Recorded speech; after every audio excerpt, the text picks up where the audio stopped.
I think we are drifting towards it being more of a recovery rather than a rescue operation. There's been extensive searches for bodies sort of around the area, out, actually away from the yacht. No success so far. It's close into shore. There's a lot of people out there searching, helicopters, boats, and so on. So I think it's highly likely that those remaining six missing people are trapped in the vessel. Well, it's now 2 days since the British super yacht went down off the coast of Sicily. A witness says that the storm was so severe it went underwater in just 60 seconds. But could the speed of the sinking mean that air was trapped inside the vessel and maybe, just maybe, somebody aboard has survived? It's the last hope for the six people that are still missing. Let's talk to Simon Boxall, the oceanographer at the University of Southampton. Simon, I guess the kind of first reaction for lots of people when they heard about this on Monday morning when it happened was, what do you mean there was a tornado off the coast of Italy? We've all been on holiday to Italy, we've never seen tornadoes. But the idea that it was so sudden and so severe that it could sink such a massive vessel in just 60 seconds, it seems extraordinary. It does, doesn't it? I think the first thing to say is we do get storms in the middle of the Mediterranean, and actually they're more common than people think. I've worked in the Mediterranean for many years, and I've been caught in some horrendous storms in my time.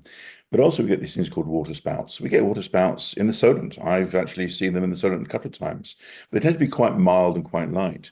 But the water temperatures in the Mediterranean at the moment are so high, they're about 3.5 degrees higher than normal this year. It means there's fuel there for these water spouts, and these are a bit like mini hurricanes. And so they whip up very quickly. They whip up from thunderstorms, and when they do whip up, you can get speeds of over 150 miles an hour in the middle of that tornado, effectively water spout. And they can cause extensive damage. But they do whip up very quickly. It's night time, so the crew watch wouldn't have seen them coming. They're sort of creeping up in the dark. And it goes from sort of very light winds to really heavy winds and then light again. We've seen the rescues, there's no sign of big waves or storms in the rescues. And that's because these things, when they hit, are intense.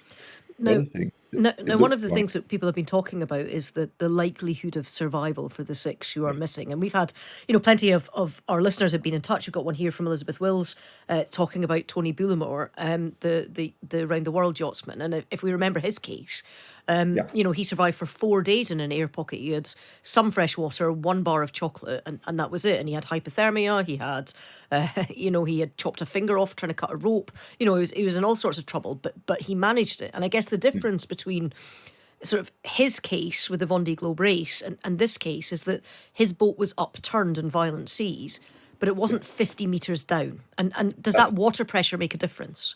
That does make a difference. So yes, I think one should not give up any hope at all, but it's a very thin hope. Now there are the disadvantages at 50 meters, those water pockets are going to be crushed effectively or pressurized.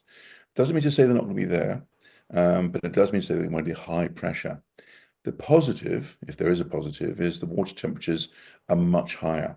And so, people can survive in these waters for a few days without sort of suffering from hypothermia. Whereas Tony Bullimore was in the Southern Ocean where it's very cold. So there's a sort of a pro and a con to this one. I think it's highly unlikely, sadly, that there will be survivors trapped inside. The other thing is, of course, people are saying, well, you'd hear them knocking or doing something. We're assuming that A, they're conscious, but also you're looking at a luxury yacht here, which is absolutely filled with soundproofing and deadening, so the people in these luxury cabins can sort of have a quiet passage. So that will hinder any sort of banging or tapping getting out of the yacht. And So I presumably think you can only hear banging or tapping if you can get down to it. And 50 metres, I mean, that's beyond kind of recreational sort of diving level, isn't it? it is, yes. I mean, the dives that are going down there are professional divers. They're going down under what we call mixed gas and air. So they can actually dive to those depths without sort of suffering severe consequences. And they can only stay down there at the moment for about, 12 minutes in total, 10 minutes on site effectively, which is not very long at all. And of course, the yacht has been turned on its side. You've got all that furniture, all the stuff inside, all muddled up, full of water, floating around. It is apparently chaos in there. And so it's a very risky job to go into this yacht. And it's big. I think people think of it as being a small yacht, but like Tony Bullimore's. This thing is absolutely huge. And so far, they've only got probably about 15-20% inside the yacht.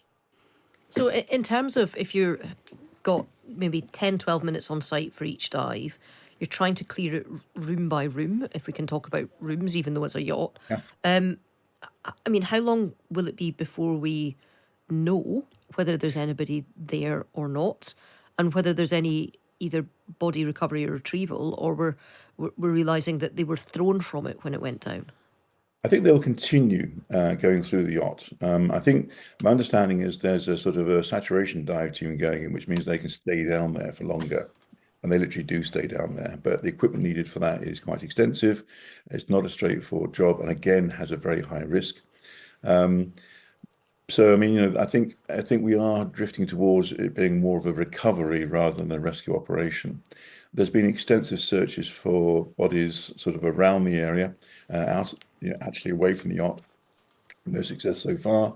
It's close into shore. There's a lot of people out there searching, helicopters, boats, and so on. So I think it's highly likely that those remaining 6 missing people are trapped in the vessel. Okay, Simon, look, thank you so much for joining us. Simon Boxall there, who's an oceanographer at the University of Southampton.